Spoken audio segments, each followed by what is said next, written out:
Hello and welcome to the MECERN podcast. This is the podcast in which we talk to MECERN members and associates about their current and ongoing research into the medieval world of Central Europe. I'm Karen Culver. Today it is my pleasure to meet and talk with Agnes Flora about her ongoing research into urban demography, migration and masters in late medieval Transylvania. Agnes studied history and the history of art at Cluj in Romania, and then took an MA and PhD in medieval studies at the Central European University here in Budapest, defending her doctoral thesis in 2014. The dissertation, A Matter of Honour, the Leading Urban Elite in 16th Century Transylvania, was subsequently published by Brepols, the Belgian publishing house, in 2019. She currently works for the Romanian National Archive in Cluj and teaches archival science at Babeș-Bolyai University in Cluj. Her major field of interest is medieval urban history, development of urban governments, and the formation of elites and urban identities. In her non-working hours, Agnes loves experimental cooking, a woman after my own heart, Scandinavian movies, and cats, preferably black cats, but we all know that all cats are perfectly wonderful. Yeah, that's true. Thank you, Karen. That was a very nice presentation. Well, welcome to the MECERN podcast. Thank you for inviting me. It's a pleasure. Medieval citizenship, which is what we are looking at today. We know that medieval citizenship related to towns and cities, and very rarely to countries. And clearly from your research into Cluj and Sibiru, this was the situation in Transylvania. What do we mean by citizenship in the medieval period? Well, citizenship is actually not an invention. The institution of the citizenship is not an invention of medieval period. It's actually an ancient term, and it was invented by the Greeks, and especially to protect their freedom.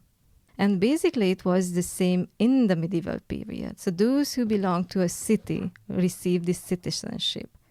Being a citizen meant to be a member of a community, of a privileged community.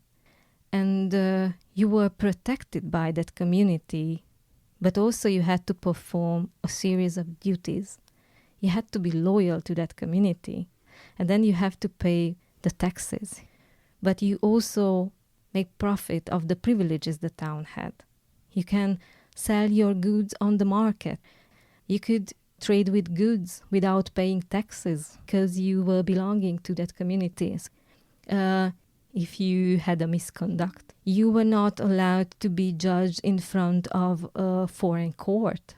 You were judged in front of your own people. But also you had to fulfill some conditions to receive citizenship.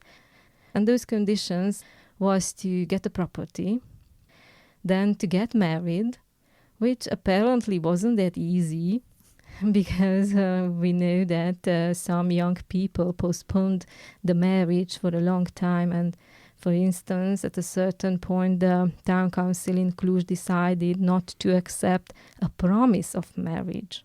When somebody applied for citizenship, he actually had to be married because young people started to postpone the marriage and to benefit from from a free life.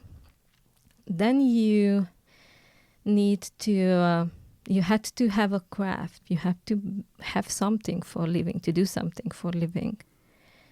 And these were personal conditions you have to fulfill. And then there was a administrative phase of getting a citizenship. So you had to pay a tax. And it's very interesting because in Transylvania it was based on equity. So poor paid less, and the rich paid more, which is very interesting. And then started this more festive part of receiving citizenships when the aspirants were presented in front of the council. The certificate of decent stock was presented because the person who applied for a citizenship had to be of legitimate birth. And you had to prove this with a certificate. And these certificates are very, very interesting. And unfortunately, we don't really have many such documents preserved. Those would be an excellent source for doing research on migration. But unfortunately, these documents were very personal documents. So these documents were issued for the person and actually traveled with the person. And once the man died, document lost all its purposes. So after he proved his decent origins, then you had to have 2 bailsmen. And then the 2 bailsmen presented the young man in front of the council that he was worthy of being accepted among the citizens of the town. And the final act was the pledging the oath and then recording his name in the town book. And starting with that point, he became the citizen, full right citizen of the town. It's interesting because a number of my friends have, over the years, changed their citizenship. And I know they've had to go through very similar processes of not proving legitimacy of birth, but proving good, upstanding person. And they have to swear an oath of allegiance and have their name recorded. It hasn't changed. No, it hasn't changed much. It hasn't changed much because people always have this desire when they get something to get it in a more festive way, I think. Yes. And as states do nowadays, cities did the same way in medieval times. They wanted to have a control over the people moving in the town. Now that brings me to a question I really wanted to ask.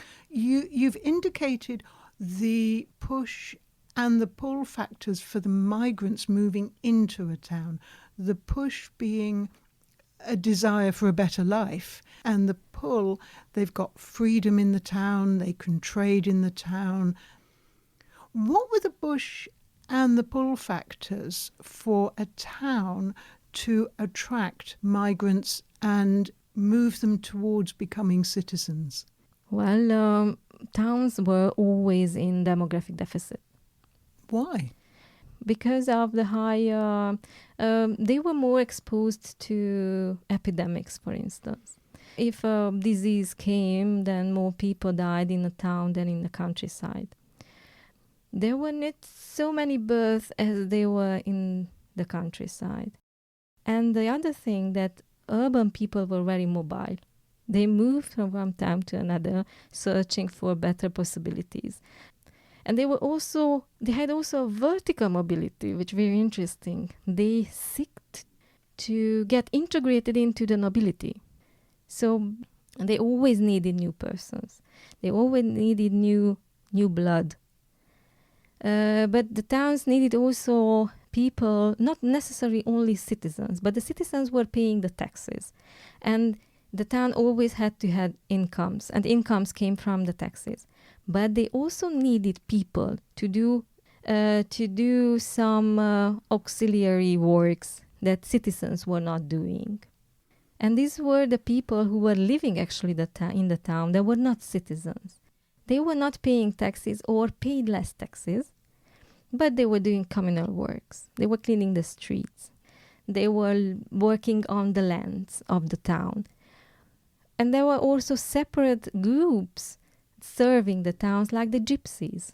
There was a community of gypsies in Cluj, and these gypsies were doing, for instance, gathering stray dogs from the street, were cleaning the streets, or they were chasing out the people who were banned from the town.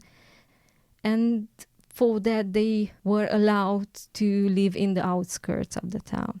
So they got some kind of protection from the town, but they never became citizens of the town. But neither did the serfs, for instance.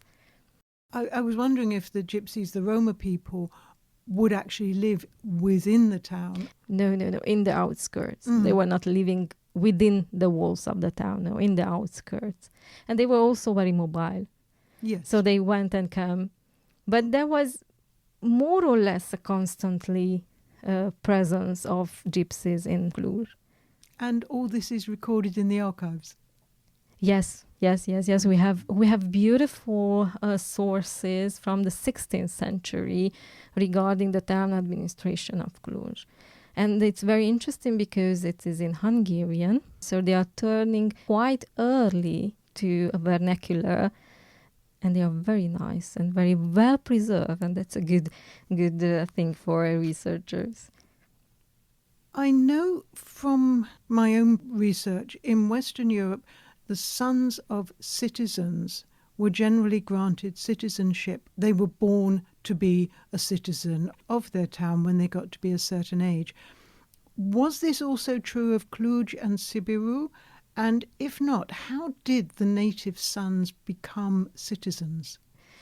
So yes, native sons, and they are called native sons in the sources, which is very, very nice. It's called ősfiú in Hungarian, native son. And they received automatically citizenship after a certain age. But before being a citizen, full right citizen recorded in the town book, they were treated separately as the normal inhabitants of the town. For instance, for minor misconduct, they were just fined as the citizens were fined and were not put in the cage, for instance. So they had a different treatment. I thought they had to have property.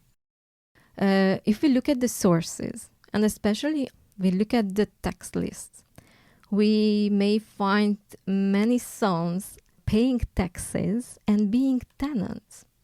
So living together, for instance, with the widow mother who owns the house, and the son is the tenant, but he is paying taxes.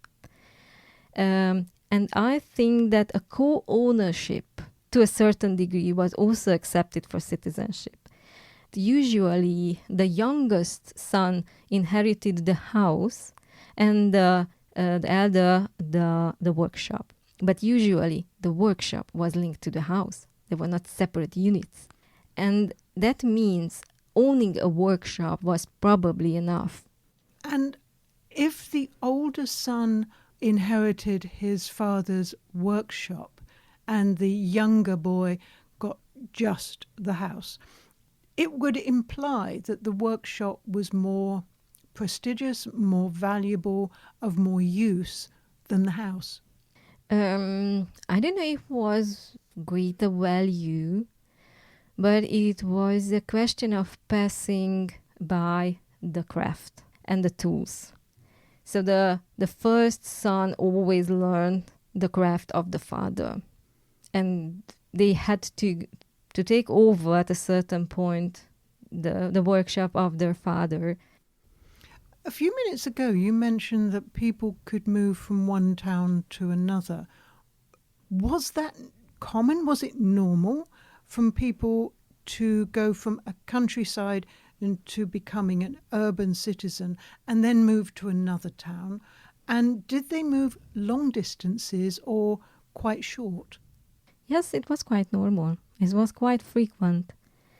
Of course, more people came from the towns in Transylvania or from the countryside because of the distance. But there are people coming from the Low Countries, from German towns, and even from Italy, and moving to the town. Of course, they were not always moving directly to Cluj or directly to Sibiu, but they had a route. And there is a very nice document. It is very interesting because it's a birth certificate. I mean, not a birth certificate. It is a certificate of decent origins. And it was issued by the council of a small town close to Magdeburg, Wansleben, for a young person called Hans Knabe. And the interesting part of this very nice and very beautifully written documents, it is in German. On the back side, there is a small note and says that this document was presented in front of the council of Košice in 1592. So from 1584, when the document was issued in Wansleben, This Hans Knabe ended up in Košice and he wanted to become a citizen of Košice.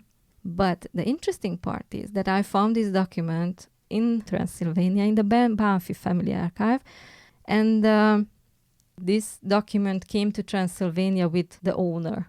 It was not traveling alone, it was traveling with this Hans Knabe. And I was searching for him in the records and I couldn't find him, but we have some missing years in the town book.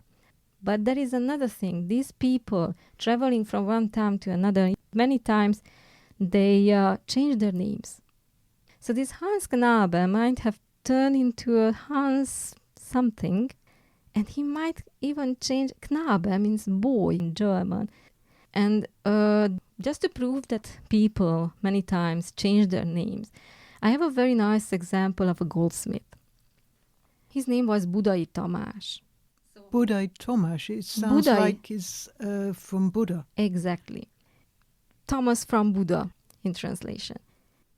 And in one of the records it said that he learned the craft abroad and he made his masterpiece abroad, but he was accepted in the guild in Cluj.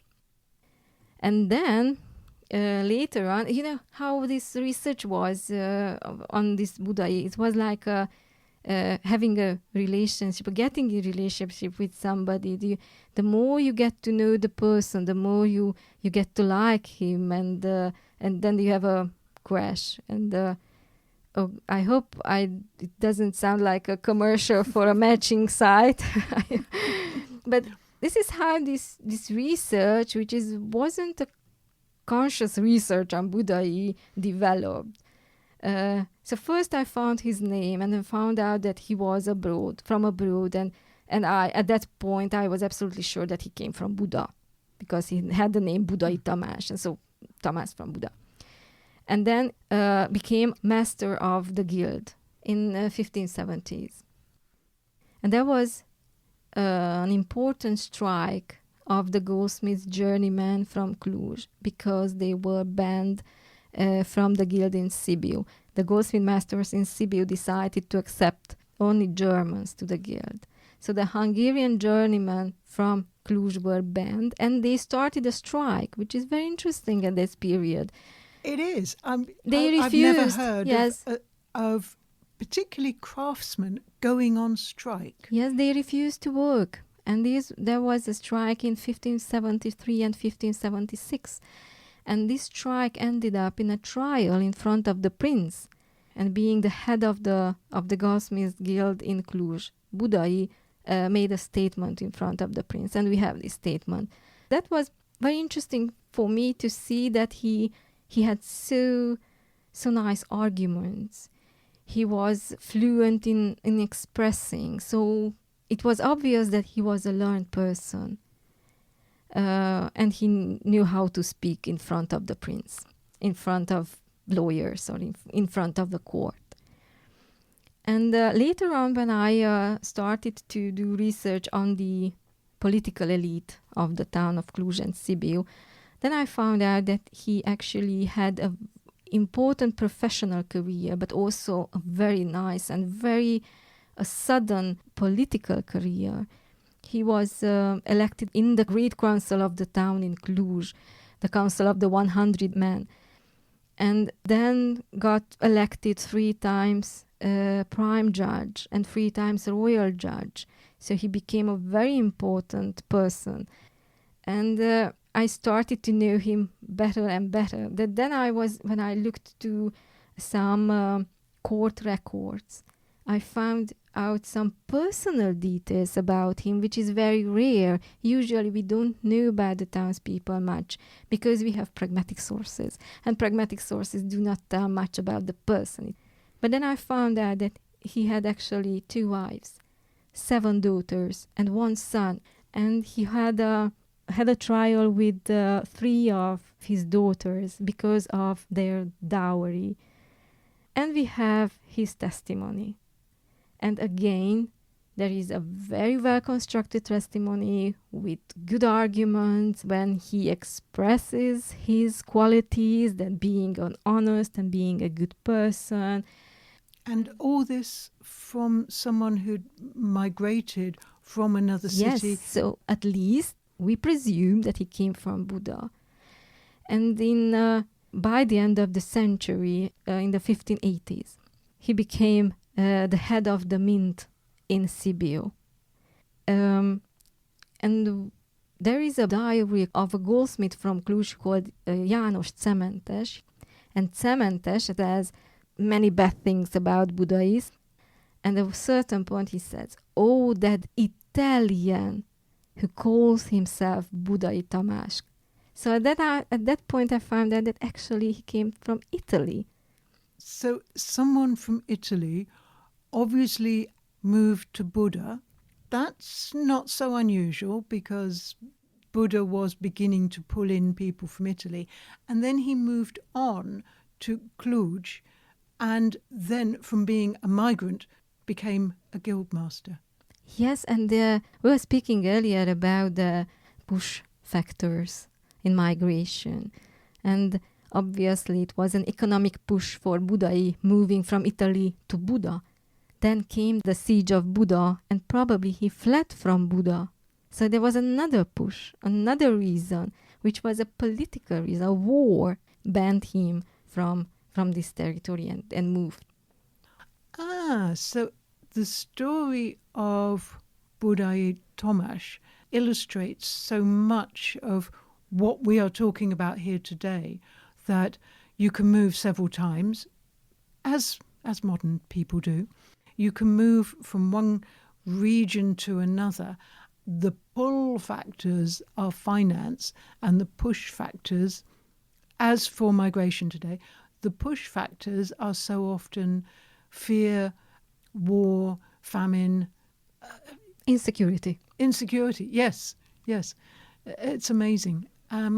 He must have been a very special person to be able to start again and achieve so much. Well, I find him extraordinary. Maybe he wasn't. We will never find out. Maybe he indeed was a difficult person. Who knows?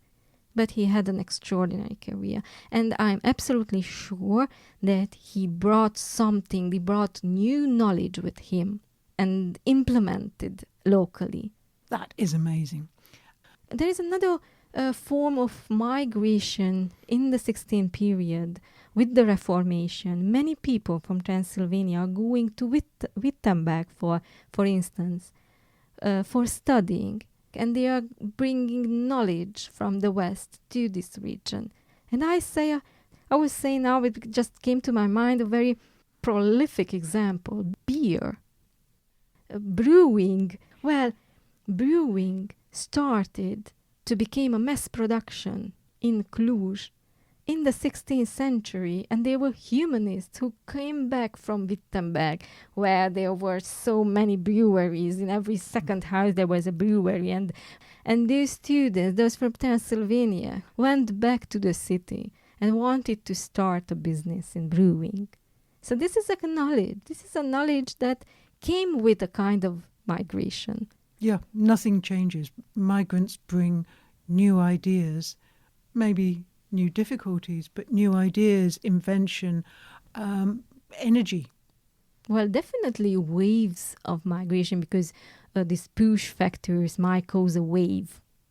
At that point, probably it is difficult for a town when many people are coming. But then if you can take the best out of this migration wave, then you can benefit. You've mentioned waves of migrants, and therefore presumably of citizens as well. Roughly how many citizens were created each year within Cluj or Sibiu? Well, less than 10. 10 per year, that was enough for supplying the manpower, the lack of manpower in the city. However, there is one striking year, 1599, where exactly 86 persons were recorded in the town book, which is exceptionally high. Wow, from 10 on average to 86. Why? What happened? Well, there was a war going on, and we know from the records there were many refugees around the town, starting from 1591, but especially after 1593. Or there is another thing, the town was in great need. They needed desperately money, and they decided, there is a record in the town council minutes saying that we are going to put a tax on the cohabitants. So maybe those who were living within the town but fulfilled the criteria of being citizens but did not want to pay taxes, did not apply for citizenship. But at the point when the town council decided to tax them anyway, if they were citizens or were not citizens, then decided better I become a citizen of the town to benefit from the rights the town has. In one of your papers that I've read, you mentioned the loyal oath that new citizens have to swear. And part of it was that they should have no interaction with traders or merchants from other towns and cities. And I wondered, how on earth can you be a trader if you promise to have no interaction with traders from other towns? What's the point? I mean, and if not, how did Cluj make money from trade? I think we should understand this sentence in the sense that you should not divulge any secrets to strangers. Not to have contacts that might bring strangers with bad intention to the town. So I think keeping the town safe was the key element. The truth is that the town of Cluj was very reluctant towards merchants until a certain point when they needed more taxes. And then they said, okay, let's accept merchants also as citizens. In the records, until the 1580s, you hardly can find a merchant among the new citizens. And then they start their number to grow visibly after that period. And that then takes us back to that push-pull factor for creating citizens. They want security, but they also need resources, financial and human. We've talked quite a lot about migration and becoming a citizen. And you've also mentioned Budai Tomasz, who, from being a migrant and possibly an Italian migrant into Buda and then on to Cluj, became very much a leading citizen. How did a citizen, who might well have been a migrant, how did a citizen become a councillor, gain civil office, and was it a privilege or an onerous position? Well, that's a good question. Well, basically, if a person, either a migrant or native son, got citizenship, at that point, he was eligible to the town council. But this is theoretically. Normally, there were some conditions the person had to fulfill. And not only economic issues, but also moral conditions. And the Buda town statutes, which were applied also in Cluj, says very nicely at a certain point that a councilman had to be prudent and diligent, prudens and circumspectus, not indolent. A town judge to be honored, wise and powerful. A notary has to be man of great knowledge, a wise person. And the statute also says who are not eligible for public functions. So the avaricious people, because they are greedy. Drinkers, and I think heavy drinkers, because their heads were empty.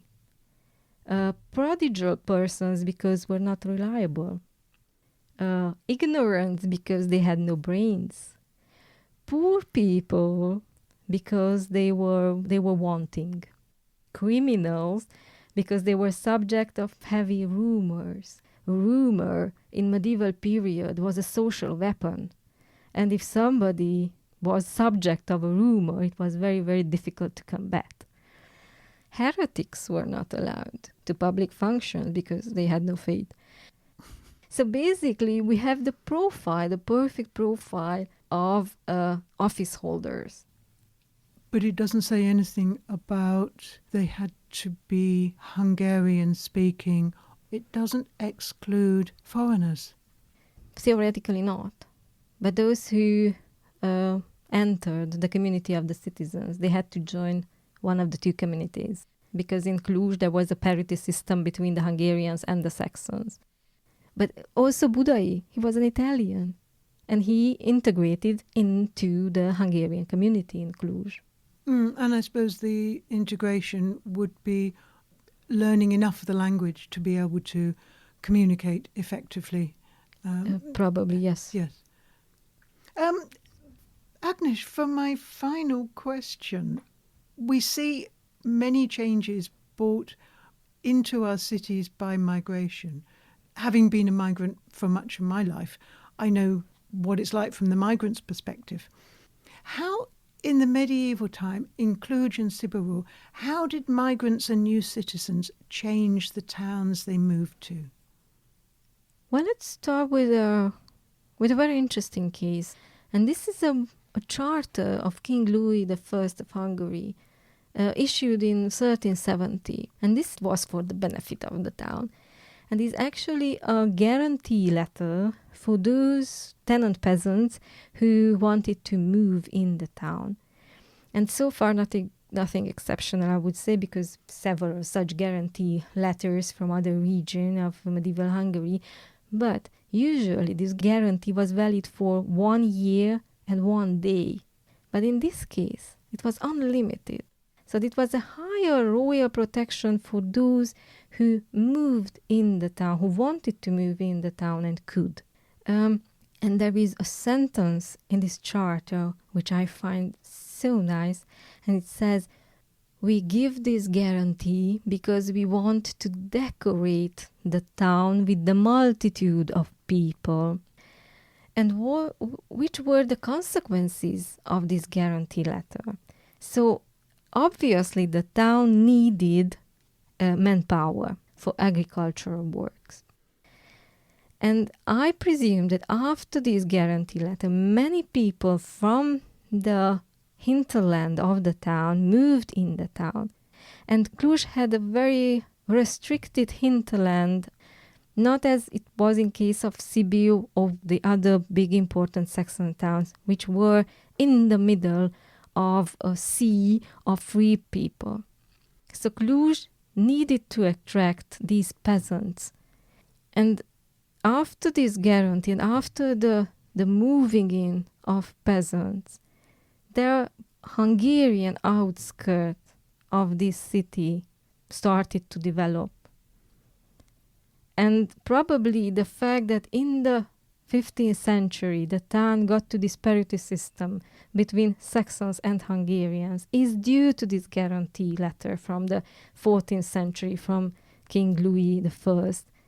I'm not saying that only Hungarian peasants could move in, but they had to be Christians and had to be Catholic because they had to integrate, had to join one of the parishes of the town. Okay, so that then encouraged Hungarian more than the German people. Encouraged peasants. And around the city, there were properties of noblemen.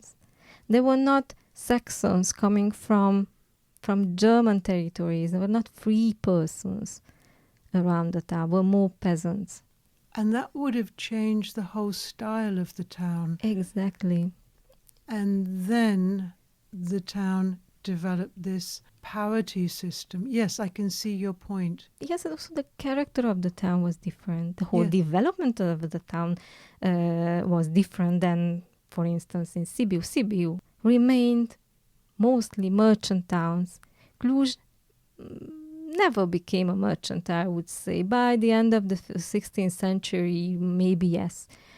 But they developed and they focused on crafts. Because, a peasant who moved in the town and got citizenship and learned the craft it was a possibility for him to become a free person and to build up a business. For trading, you need a capital. Those people did not have capital. They could invest in knowledge, but not in long-distance trade. Yes, a very, very interesting point about a source of migrants. And the source indicates the style of person, and that will change the town. Yes. Yeah. Yes, of course. And I think this is always what fascinates me, and I love medieval history because we can always see that reflection, that echo today in the towns that we live in. Well, I also found this medieval and early modern period extraordinary. Yeah, I think I find all of it extraordinary. Indeed. There are so many interesting topics to look at, and on that interesting note, unfortunately, we will have to leave it there. Agnes, thank you so much for coming over to Budapest to talk to me, to talk to MECERN in general about your amazing research into the archives, the lives, and the citizens of Cluj. Thank you so much. You're welcome. And Karen, it was my pleasure. Thank you. Today I have been talking to Agnes Flora about her work on Cluj, migration, and masters. I hope you enjoyed it as much as I did. I found it absolutely fascinating. And if you have research that you're doing into Central Europe medieval period, please contact me through the MECERN board or MECERN website administrator. In the meantime, I'm Karen Culver. Thank you for listening and goodbye.